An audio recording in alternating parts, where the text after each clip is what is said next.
우리가 평생 쌓아 올린 경제적 기반이 한순간에 사라질 수 있습니다. 혹시 지금 자신의 노후가 굳건하다고 믿고 계신가요? 국가로부터 나오는 연금 수령액과 거주할 공간 한 채, 그리고 상당한 액수는 아닐지라도 어느 정도 현금을 준비해 두셨을지도 모릅니다. 그래서 이 정도면 큰 병치레만 없으면 안정적인 은퇴 생활이 가능하겠지 하고 안심하고 계신가요? 그런 안일한 생각은 예상치 못한 의료비 지출 앞에서 순식간에 무너집니다. 이 이야기는 멀리 떨어진 타인의 사례가 아닙니다. 지금 이 메시지를 듣고 있는 바로 당신의 미래일 수도 있습니다. 하지만 더욱 두려운 사실은 이것이 시작에 불과하다는 점입니다. 저는 올해 68살입니다. 젊은 시절부터 한시도 쉬지 않고 노동했습니다. 굳은 일도 마다하지 않았고 몸이 고돼도 멈추지 않았습니다. 지금의 고통이 미래의 안락함을 가져다 줄 것이라는 일념으로 수십 년을 버텨왔습니다. 성실하게 연금을 납부했고 내 집 마련의 꿈도 이루었으며 여유 자금으로 수억 원은 아니어도 상당한 금액을 저축했습니다. 솔직히 제 마음속으로는 이렇게 생각했습니다. 나는 준비된 노년이다. 다른 이들보다는 형편이 나을 거야. 은퇴 후에는 배우자와 가볍게 산책하고 시장에서 식료품을 사고 손주들이 오면 작은 선물이라도 쥐어주는 그런 소박한 일상이었습니다. 큰 욕심은 없었습니다. 건강하게 남에게 피해주지 않고 살자, 그 정도였습니다.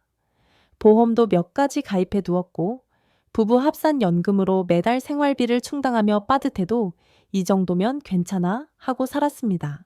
그때는 전혀 알지 못했습니다. 단 한 번의 치료비가 이 모든 계획을 송두리째 뒤흔들 줄은요. 이 시점만 해도 이것이 불행의 서막일 줄은 꿈에도 상상하지 못했습니다. 지난해 가을이었습니다. 평범하게 걸어가다 갑자기 숨이 가쁘고 가슴에 통증이 밀려왔습니다. 처음에는 소화불량인가? 피로 때문인가? 가볍게 생각했습니다. 그런데 수십 분이 지나도 상태는 나아지지 않았고 식은땀이 비 오듯 쏟아졌습니다. 배우자가 저를 보더니 즉시 벨페이칡구를 불렀습니다. 응급실로 옮겨져 여러 검사를 받았습니다.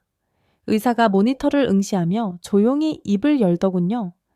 심혈관 몇 군데가 심하게 막혀 있습니다. 즉시 시술하지 않으면 생명이 위태롭습니다. 그 순간 정신이 아득해졌습니다. 아, 나에게 이런 일이 닥칠 줄이야. 어떻게든 살아야겠다는 생각만이 가득했습니다. 그런데 의사가 한마디를 더 덧붙였습니다. 보험 적용을 받아도 수천만 원의 비용은 예상하셔야 합니다. 그 말을 듣는 순간 이미 아픈 심장이 더욱 저려왔습니다. 이 돈이 내가 평생 모은 노후 자금에서 나가는 건가? 이 한 번의 결정이 모든 걸 붕괴시킬 줄은 그때는 깨닫지 못했습니다. 시술은 다행히 무사히 마무리되었습니다. 하지만 진정한 문제는 그 이후부터였습니다. 집중치료실 며칠, 일반 병실 몇 주, 재활 과정, 각종 정밀 검사, 끊임없는 약 처방, 그리고 주기적인 외래 진료 예약까지. 청구서는 한 달에 한 번이 아니라 두세 번씩 날아들었습니다.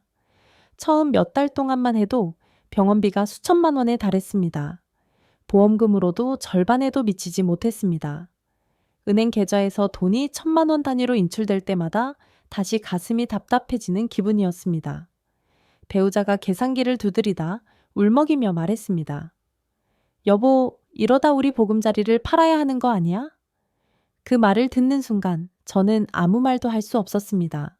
그날 밤 잠 못 이루고 통장 잔액만 수없이 확인했습니다. 이때까지도 그래도 아직 몇 천만 원은 남아있네 하며 스스로를 위로하려 했습니다.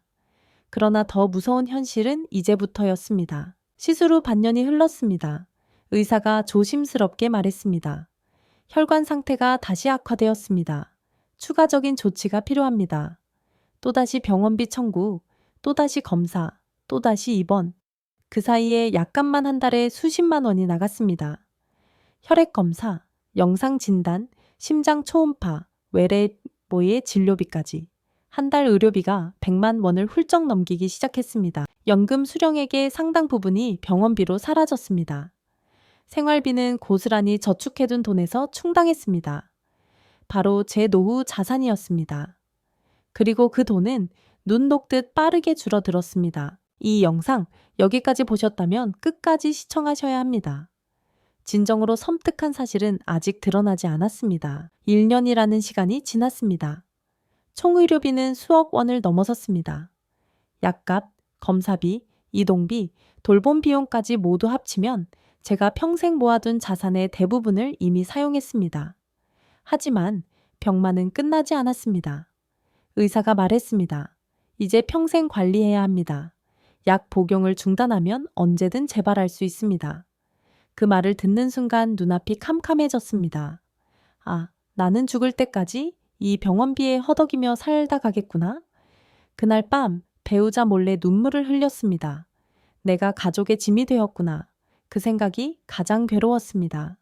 하지만 진정한 고통은 그 다음이었습니다. 결국 집을 내놓았습니다. 수십 년을 살아온 보금자리였습니다. 부동산에 전화를 걸면서 손이 덜덜 떨렸습니다. 급히 처분해 주세요. 이제는 전세로 옮겨 살아야 할 형편입니다. 손주들에게 용돈을 주는 일은 이제 불가능합니다.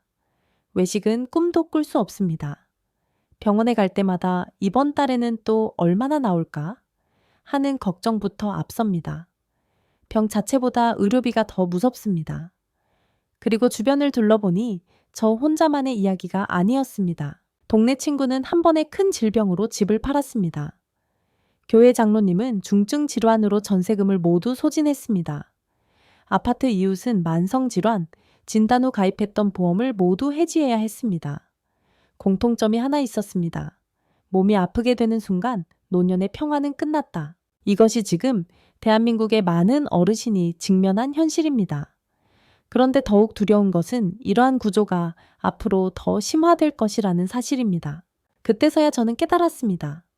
이 사회는 나이 들어 병에 걸리면 끝장나는 구조라는 것을요. 연금만으로는 막대한 의료비를 감당할 수 없습니다. 보험도 나이가 들수록 보장 내용이 축소되거나 가입이 어렵습니다. 국가는 개인이 알아서 준비했어야 한다는 무관심한 태도입니다. 그제야 머리를 세게 얻어맞은 듯한 충격이 밀려왔습니다. 아, 나는 준비를 잘못했구나. 집도 있었고, 연금도 있었고, 노후 자금도 있었는데 정작 가장 본질적인 준비를 소홀히 했던 겁니다. 바로 아프지 않을 준비, 이것을 간과했던 것입니다. 이때까지 그 사실을 전혀 몰랐습니다. 지금 저는 하루하루가 불안합니다. 아침에 눈을 뜨면 가장 먼저 제 몸 상태를 확인합니다. 오늘은 괜찮을까? 병원 예약 문자가 오면 심장이 먼저 내려앉습니다. 돈 문제가 가장 먼저 떠오릅니다. 이것이 과연 진정한 노년의 삶입니까? 이것이 사람이 살아가는 모습입니까? 여러분께 이 말을 꼭 전하고 싶습니다. 당신도 예외가 아닙니다. 지금 건강하다고 안심하지 마십시오. 질병은 예고 없이 찾아옵니다. 그리고 의료비는 결코 자비롭지 않습니다. 당신의 통장, 집, 연금, 이 모든 것을 한순간에 앗아갑니다. 그런데 더 무서운 건 아직 끝이 아니라는 사실입니다. 제 인생 경험이 여러분에게 강력한 경고가 되기를 바랍니다. 노후 대비해서 가장 중요한 것은 집도 아닙니다. 연금도 아닙니다. 몸이 건강한 상태를 유지하는 준비입니다. 이 나라에서는 아프는 순간 노후가 끝납니다. 다음 영상에서 제가 왜 이토록 무너지게 되었는지, 그리고 이 위기를 피할 수 있었던 유일한 준비가 무엇이었는지 상세히 설명해 드리겠습니다. 이 현실이 두렵다면 구독하시고 다음 영상을 반드시 시청해 주세요. 노후 준비, 지금부터 함께 시작해야 합니다. 이 영상이 도움이 되셨다면 좋아요와 구독 부탁드립니다. 여러분의 응원이 제게 큰 힘이 됩니다. 다음 영상에서도 더 유용한 정보를 공유하겠습니다. 감사합니다.